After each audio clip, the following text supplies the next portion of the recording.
Tutto ruota intorno alla speranza che i teatri riaprano e il messaggio di apertura della conferenza stampa di presentazione del nuovo direttore artistico del Teatro Stabile del Veneto da parte del presidente Giampiero Beltotto è dedicato proprio al momento di estrema difficoltà che vive l'attività teatrale. Non possiamo incominciare se non portiamo la nostra solidarietà a tutto il popolo del teatro che sta soffrendo tantissimo e in particolare alla famiglia di Omar Rizzato, che nei giorni scorsi tragicamente ci ha lasciato un segnale.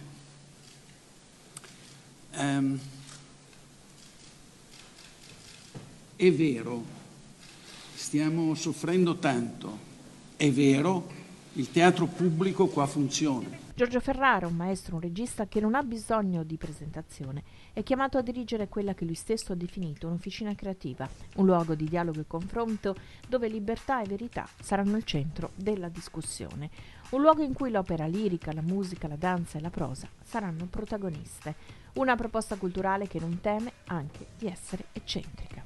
Il Teatro Stabile Veneto del prossimo triennio non sarà un'occasione celebrativa del già visto, ma una grande rassegna di arte e cultura ricca di nuove idee anche eccentriche.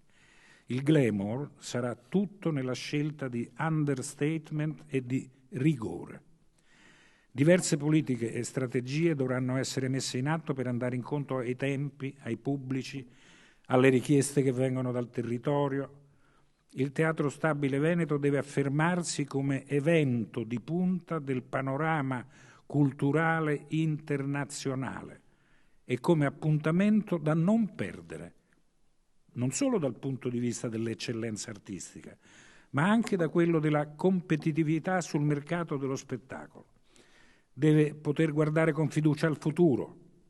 Le sue virtuali frontiere devono aprirsi a spettacoli e progetti artistici da tutto il mondo e trarre forza nelle sue profonde radici per esplorare la complessa realtà in cui viviamo, coniugando la grande tradizione classica a quanto di più convincente venga oggi proposto dai palcoscenici del teatro, dell'opera, della musica e della danza, senza dimenticare le nuove tecnologie che tanto spazio occupano oggi nella nostra società.